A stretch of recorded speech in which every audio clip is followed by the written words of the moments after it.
Diletos amigos, saudações a todos. Para esse episódio de hoje, tenho como convidado a doutora Alessandra. Temos aqui a doutora Vera Cardim, que eu tenho muito orgulho de receber aqui. Muito obrigado, doutora. A alegria é toda minha, uma honra enorme. Eu estou muito feliz de estar aqui. Uma curiosidade, quando a senhora acha que realmente a senhora veio a se tornar Vera Cardim, esse metonímio aí? Olha, é uma pergunta muito difícil de responder, porque eu de verdade não enxergo isso tudo assim da forma que parece que vocês enxergam. Eu imagino que sim, que eu deva ter contribuído de alguma maneira para o desenvolvimento da crâniofacial, uma vez que eu sou uma crâniofacial jurássica aqui no Brasil, né? Eu faço parte do início de tudo, uma vez que quem iniciou de verdade aqui, o Dr. Jorge, já não está mais entre nós, né? Então, eu realmente me considero fazendo parte desse grupo de pioneiros e tudo, mas eu não saberia lhe dizer assim, um momento em que eu me tornei. Primeiro, que eu não me sinto me tornada, né? Mas, de verdade, não sei, eu acho que as coisas foram acontecendo gradativamente, né? Por exemplo, a história da reconstrução da calota craniana, né? A história da reconstrução da calota craniana é muito interessante porque, desde o início do século passado, se reconstruíam perdas ósseas do crânio com costela, né? Então, a gente tirava um monte de pedaço de costela, partia a costela em split, né? E aí distribuía aquilo como se fosse uma tábua de tanque de lavar roupa, né? E estava reconstruído, era o que se tinha naquela época. E aí lá venho eu, né, incomodar o doutor Jorge. E eu disse, doutor Jorge, nós tínhamos um grande defeito para reconstruir. Era a calota frontal inteira que a paciente tinha perdido com infecção. E aí ele disse, Vera, amanhã eu vou chegar um pouco mais tarde, você já vai tirando costela para a gente reconstruir. Nossa, imagina o que aconteceu. Sim, depois como é que a gente reconstrói a costela?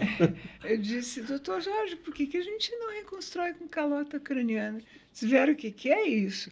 Disse, não, vamos reconstruir com a própria calota craniana. Vera, você leu isso aonde? Não li, mas é uma bolacha recheada, tem 3 camadas, né? Então, a gente vai lá naquela camadinha do meio, na dípula, e a gente corta, e a gente fica com a tábua interna e a tábua externa, e uma a gente devolve, a outra a gente usa. Vera, você está louca? Aonde você leu isso? Eu não li, doutor Jorge, mas o senhor não acha que é óbvio? É a mesma curvatura, o mesmo tipo de osso. Vera, para. Doutor Jorge, deixa eu fazer, criança, deixa eu fazer. Aí ele pensou, tá bom, vai, tá bom, faz. Aí eu peguei uma serra de externo, porque na beneficência tinha muita cirurgia cardíaca, uma serra de externo. Fizemos uma craniotomia parietal do tamanho do defeito aqui da frente.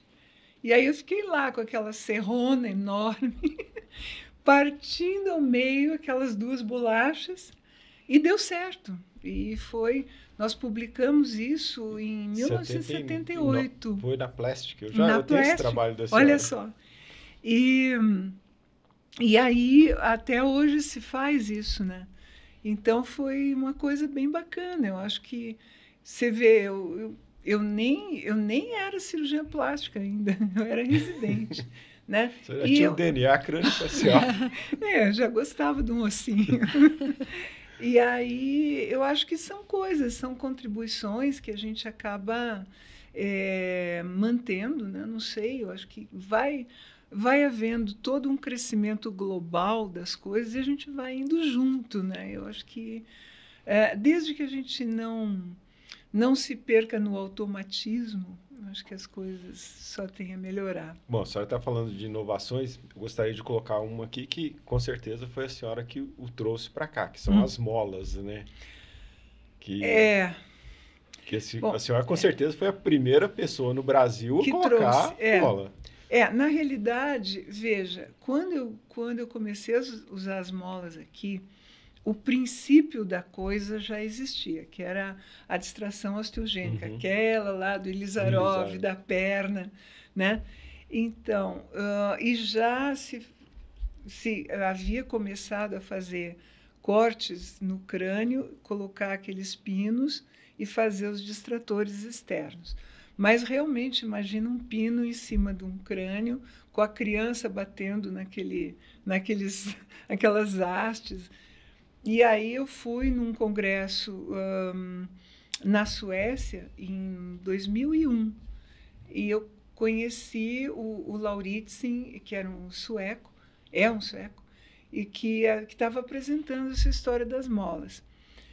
Eu fiquei assim, pasma e boquiaberta. Mas que coisa maravilhosa! E aí eu fui comentar com as pessoas, que é isso? Você imagina, esse cara é louco, isso não existe. Você foi comentar no congresso? No congresso. E eu fiquei quieta, né? Então tá. Mas eu me apaixonei por aquele troço. Eu chegava a sonhar com aquilo. Eu cheguei aqui e comecei a fazer.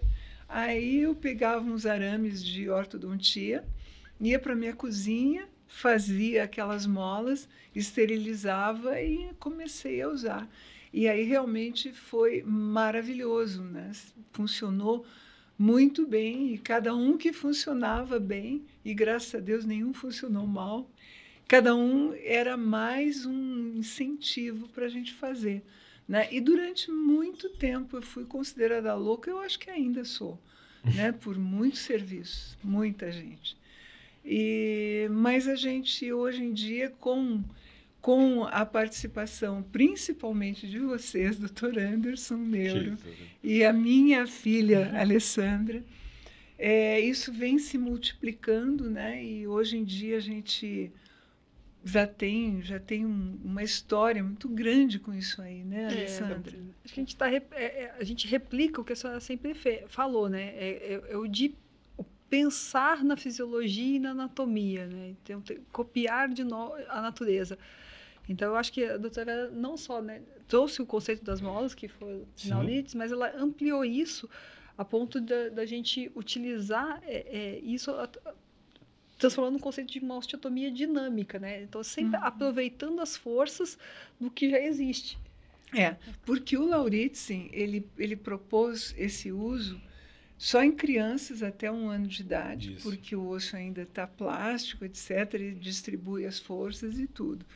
E a gente começou a usar só mola mesmo, em crianças bem maiores, tanto que no congresso o próprio Lauritzen viu... O Anderson estava lá. O pôster nosso, e ele estava... Mas como?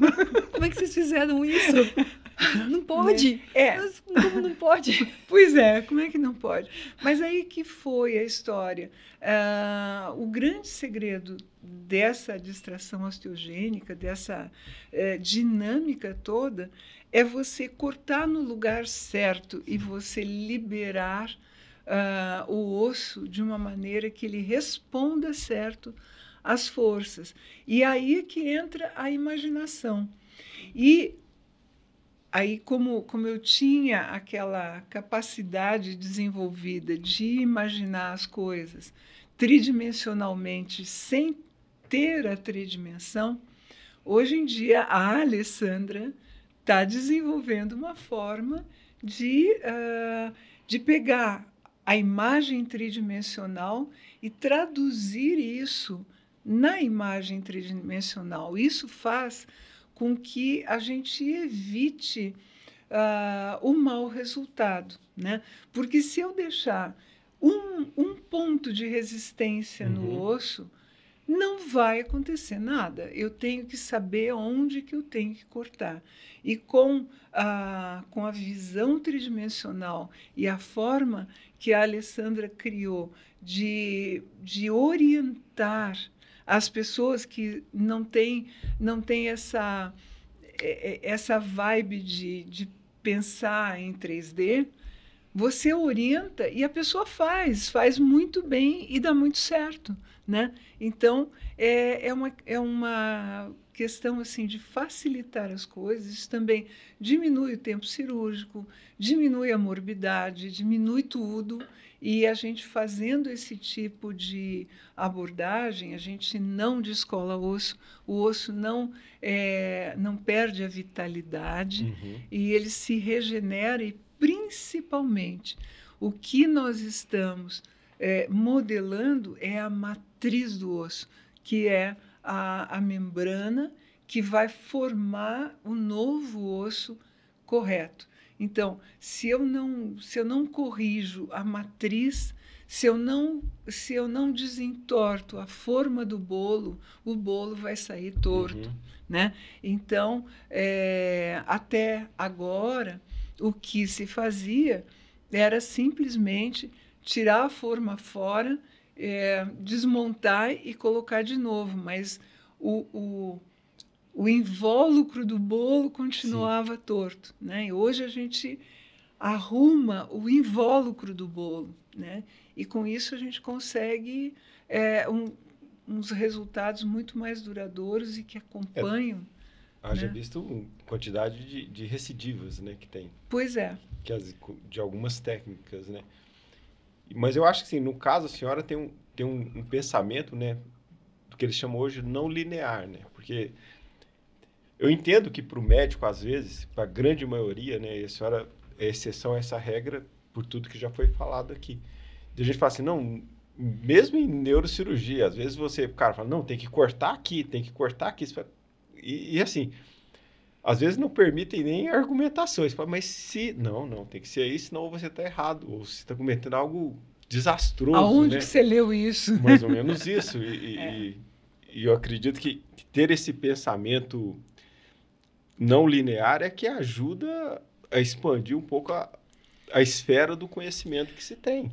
Eu acho que isso tem muito a ver com um negocinho chamado liberdade também. Porque quando você está preso nas paredes de um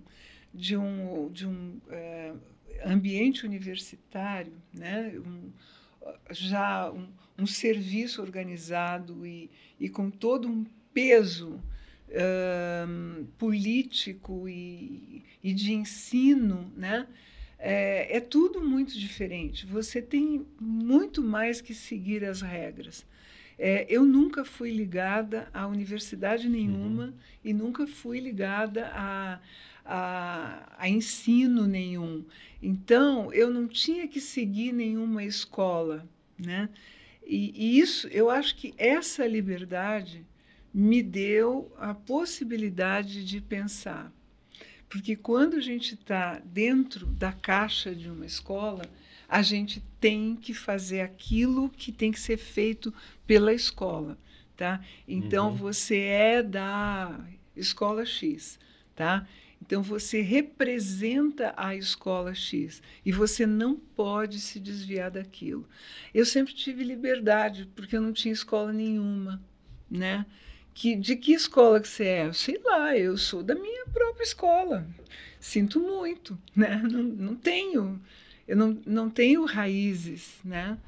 E isso eu acho que me deu essa liberdade de pensar assim. Mas assim, igual a senhora estava falando, apesar de a senhora não ter essa liberdade, a, a divulgação entre os pares é um pouco mais difícil, né? Das ideias, sendo a senhora uma pessoa assim, não ligada a uma universidade, por exemplo. Não sei, eu Não. acho que não. Eu acho que não. Ah, eu acho que as ideias que eu coloco, elas podem até não ser seguidas e ser comentadas talvez com a malícia, ou olha que louca, ou coisas desse tipo. Mas eu acho que elas elas pelo menos incomodam Sim. a cabeça de muita gente. E a gente vê que, felizmente, aos poucos, elas vão dando frutos. Sim. E eu vejo bastante gente já seguindo essas coisas. Bom, tem determinadas coisas que todo mundo segue, a própria duplicação de calota, o mundo inteiro usa, né? E essas osteotomias dinâmicas, eu acho que já estão sendo bem difundidas em todos os lugares. Essa mola não é invenção minha, a gente desenvolveu bastante aqui e a gente já vê pessoas bem interessadas em fazer e realmente eu entendo que os maus resultados que eles têm são por problemas de programação da cirurgia.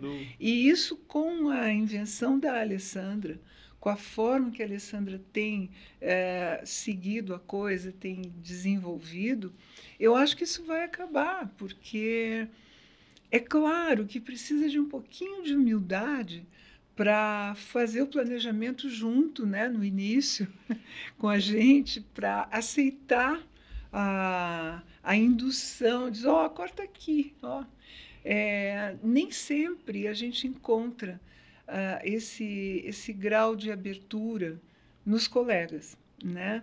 Porque existe assim toda uma postura de não, eu tenho experiência, eu sei e tem que ser do meu jeito, né? Então existe uma certa impermeabilidade, tá? E essa impermeabilidade é que forma uma muralha de aceitação dessa técnica. É muito engraçado que a gente, quando está com os pais de uma criança, né? Exato, A gente mostra, o que é a cranistenose? É um erro metabólico da matriz que forma o osso. Ela tem enzimas erradas, diferentes, que agem diferente e fazem o osso soldar antes do tempo. Tá? A gente não pode mexer na enzima, mas a gente pode mexer na membrana que forma o osso, porque a gente pode distender essa membrana e modelar essa membrana para que ela forme um osso melhor. Os pais entendem na hora.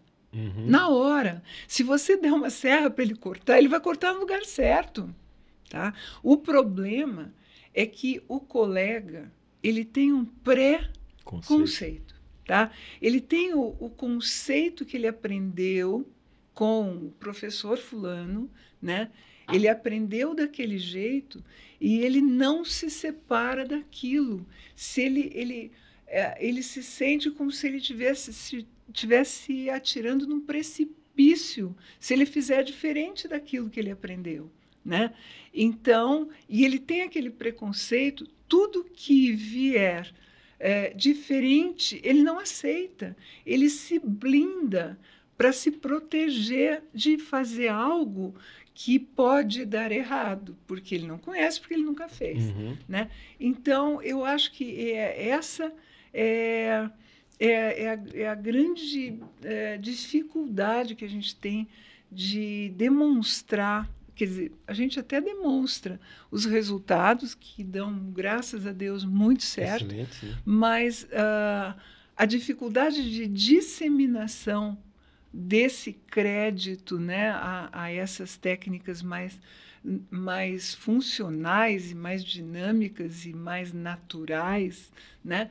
Essa dificuldade eu acho que está realmente nesse tal de preconceito. Eu acho que é isso que está acontecendo. Eu acho que não é só preconceito, né, doutora? Assim, nem todo mundo tem a genialidade que a senhora tem. E esse treinamento né, pela sua formação de enxergar em 3D. Então, sempre existia uma dificuldade muito grande. A gente explicava e todo mundo fazia cara de... né? Mas eu acho que não apreendia o que estava sendo passado. E talvez, realmente, quando aumentaram as ferramentas, melhoramos isso com essas programações, passou a ser óbvio. Nossa, começou, desenhamos, né? A gente começou a desenhar. A gente começou a desenhar. E a ideia também, e a previsibilidade, né? A gente começou a mostrar que, olha, a gente desenha aqui e está acontecendo isso. Então, assim, ó, desenhou, aconteceu, começou a ter essa credibilidade um pouco maior. E a gente também parou né, nós como profissionais, paramos de botar a culpa na doença, né?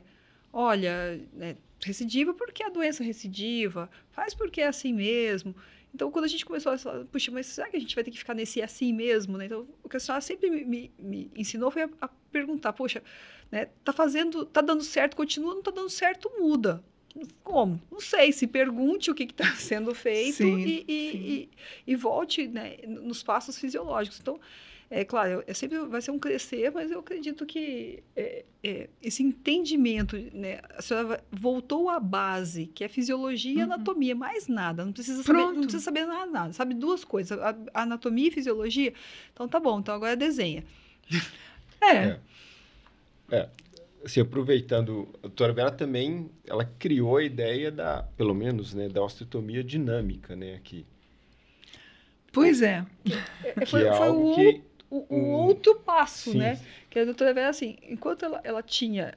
Uma coisa é você poder usar um artifício em alguns lugares, mas tinha lugares que ele não era suficiente. Pois é, mas veja só, essa osteotomia helicoidal, o Nautilus, né, que a gente desenvolveu. O que acontece com isso? Olha só, ele já existia, ele existe há muito tempo, inclusive esse Fernando Ortiz Monastério, meu super ídolo, ele sempre foi apaixonado por Nautilus, né? Ele achava que era maravilhoso, que era o símbolo da perfeição da natureza. E realmente é, né? A proporção divina, etc. E o próprio Paul Tessier, esse francês que começou a craniofacial, ele tem fotos segurando o Nautilus, porque ele também era apaixonado por Nautilus, né? Então, eles sempre conviveram com essa forma, mas nunca a utilizaram da forma como ela veio para ser utilizada, né? Então, inclusive, o Seller, que agora faleceu, ele já tinha até publicado essa forma helicoidal de cortar o osso para modelar o osso. Então, o que ele fazia? Ele tirava fora um pedaço de osso, cortava, prendia tudo para deixar mais côncavo, né, mais convexo, aliás, e colocava de volta aquele osso morto na cabeça do paciente, né? Então, ele seguia a forma clássica e antiga de trabalhar backtable, né, transformando o osso numa coisa morta que vai ter que ser enxertada e a gente vai ter que rezar para ela se nutrir de novo e sobreviver. Ele fazia isso com o Nautilus, né? Ele usava o Nautilus para modelar. O que nós fizemos? Nós passamos a cortar essa helicoide sem tirar o osso do lugar e cortando só o osso sem descolar esse osso da matriz, né? Então, não descolando o osso do invólucro da dura mater, que é a matriz que mantém o osso vivo, esse osso permanece vivo e se torna mole, né? A gente consegue dar elasticidade e maleabilidade para esse osso, como se fosse um ossinho de criança de menos de 1 ano. Então, a gente pode pegar um adulto e fazer isso, e se a gente colocar uma mola lá do outro lado, criando uma tensão, essa helicoide vai responder. Ela vai se modelar de acordo com a solicitação de espaço que o cérebro quer. Então, a gente passou a não comandar mais a calota craniana. Quem comanda é o cérebro. O cérebro é que pede se ele quer espaço ou se ele não quer. Ele está livre para decidir. Então, nós entregamos na mão da natureza a condição de decidir. E isso não é aceito. Ah, mas como que eu vou usar mola se eu não posso controlar a mola? Eu tenho que controlar, eu tenho que medir o quanto que eu alargo o meu distrator. Eu é que mando. Não, quem manda é o cérebro, é a natureza, é a necessidade que aquele tecido cerebral tem de se acomodar dentro daquela caixa, que agora está mole, que está plástica, né? Então, é muito difícil para um cirurgião aceitar que não é ele que manda. É muito difícil. É impossível. É impossível. Mas assim, eu acho que o fato, o grande diferencial aí foi na aplicação. Eu acho que o que se fazia antes é igual pegar um parafuso e usar como um prego. Assim. O que a senhora fez foi usar o parafuso como parafuso. Como parafuso, exatamente.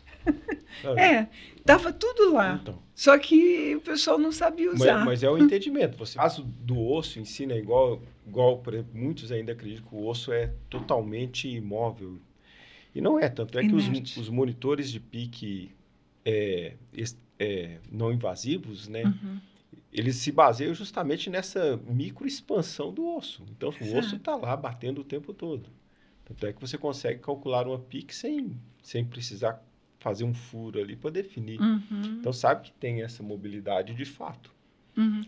Tanto que esse instrumento foi desenvolvido a partir da engenharia das pontes, né?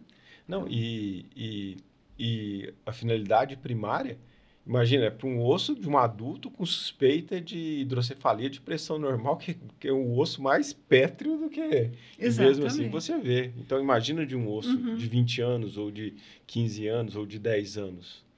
Se consegue se medir uma ponte, por que não vai se medir um crânio, né? Sem dúvida. Então, é por aí.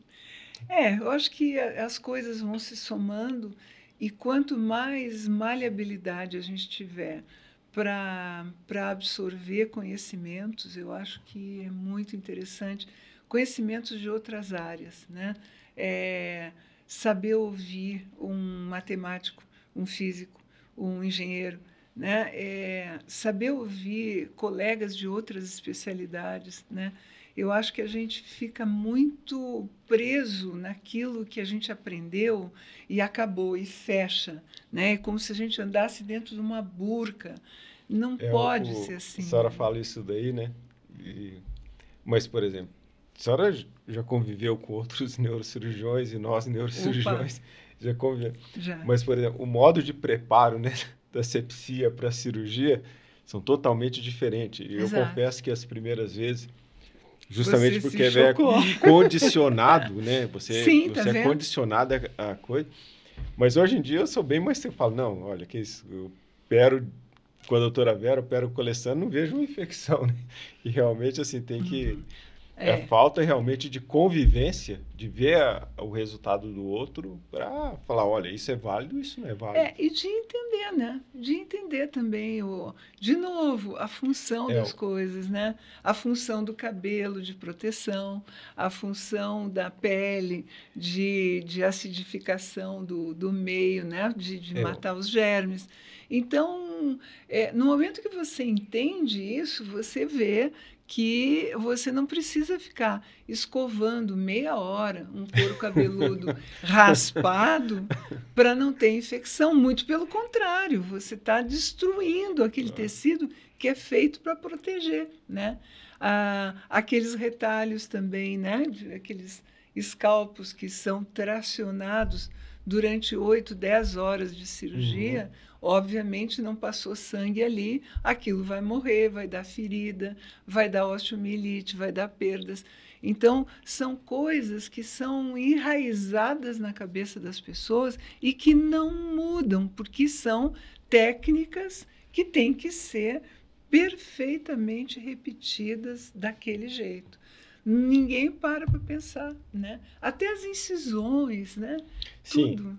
É isso aí. Bom, tem uma terceira inovação que eu gostaria até de falar, que é com relação à forma de descompressão. A descompressão sempre foi sempre foi citado na literatura. A descompressão da fossa posterior. Da fossa posterior, justamente. Exatamente. E eu acho que a doutora Vera ela tem uma influência muito grande no desenvolvimento de novos procedimentos, né?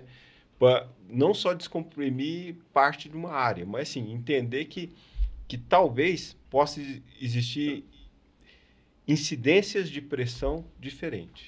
Tá? Sem como dúvida. A gente observa Uhum. que de um tempo para cá a gente tem ampliado nessas essas craniotomias, né?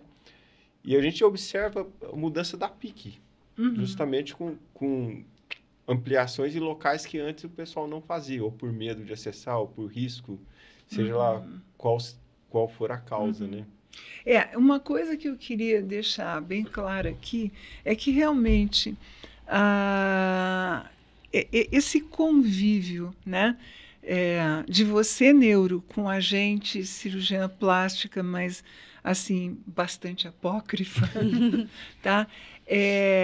A sua forma, Anderson, de ser e de pensar, ela é totalmente diferenciada da forma que os outros neuros são e pensam, né? Então, você é um cara que tem uma elasticidade mental absurda e que você é um cara que pensa maravilhosamente bem. É uma pessoa brilhante e o pior, o mais importante de tudo, você é permeável, né? O seu ego é permeável. Você é um neurocirurgião que não se sente Deus. Você é humano. E você, sendo humano, você consegue interagir e enxergar as coisas. Você não tem as lentes do Deus, né? Então, o que acontece? Você para e pensa e diz, olha, mas não é que é isso mesmo?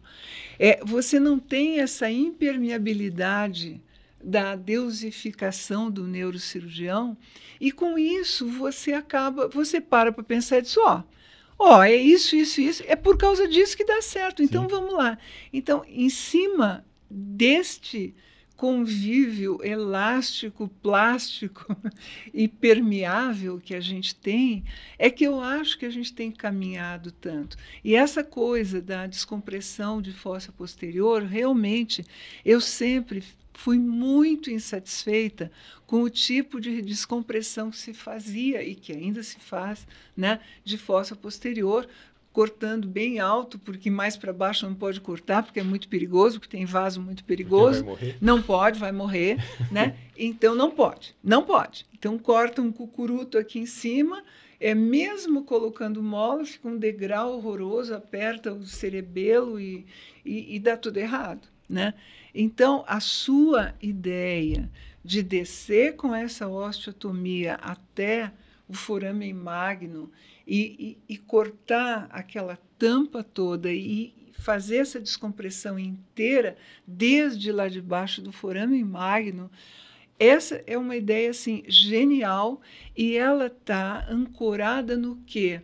Numa excelente técnica em que você, como um excelente cirurgião que você não tem medo de passar por tórcula, por seio transverso, por tudo mais. Você opera, e você vai, e você faz. E, com isso, a gente tem conseguido assim, um desenvolvimento incrível nos casos dos pacientes. A gente vê aqueles pacientes que estão completamente hipotônicos, crianças que não conseguem nem sentar, levantar a cabeça do travesseiro, criancinhas de 8, 10 meses, que você faz essa descompressão, dentro de 4, 5 dias a criança já está sentando, daqui a pouco já está caminhando. Então, é uma coisa assim que parece mágica, né? E aí a gente diz, não, isso é bruxaria. Não, cara, entende o que está sendo feito, né? Está sendo feita uma distração, uma remodelagem da matriz osteogênica de todo o envelope que contém o cérebro, a tal ponto que até a respiração melhora, porque puxa essa parte da frente aqui, aumenta a garganta e a criança respira, né? Então, puxa, mas isso é bruxaria. Não, é só pensar. Né? Então, eu acho que esse convívio que a gente vem tendo, esse nosso triozinho, em que um ouve o outro, em que um continua o pensamento um do outro, né? Eu acho que a gente nem soma, a gente multiplica, né? E eu acho que é isso que faz a grande diferença e que isso que faz eu não pensar em me aposentar tão cedo. Não, mas a gente nem deixaria isso. De modo algum. Bom, estamos indo para os finalmente. Eu gostaria de, com a permissão da doutora Vera, aqui contar uma história. Eu conheço a doutora Vera já desde os idos lá de 2005. Isso aí. E assim, passei a operar com ela lá depois de 2010, 2012. E teve uma época que eu estava meio desanimado, assim. Em São Paulo, às vezes, deixa a gente um pouco triste, né? E um dia a gente foi operar um paciente VIP da doutora Vera. Enquanto ia preparar o doente, eu desci com ela para a gente dar alta para um doente que ela tinha operado. E assim, ela tinha operado alguma coisa no crânio e tinha operado também uma hérnia umbilical. E eu coleciono essas histórias e essa eu tive o prazer de presenciar, né? E assim, eu dei alta da nossa parte, sim, da parte dela. Olha, a gente espera o cirurgião pediátrico passar para dar alta da hérnia umbilical. Falou, não, meu filho, eu que operei a hérnia umbilical. E assim, nesse dia eu me senti assim,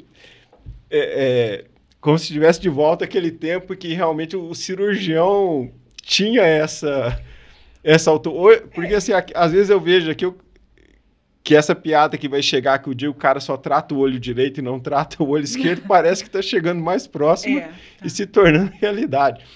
Mesmo a gente tendo a habilidade, a gente deixa de fazer por algum motivo, né? E eu não sei o tanto que isso, igual a gente começou assim, não pensar, né?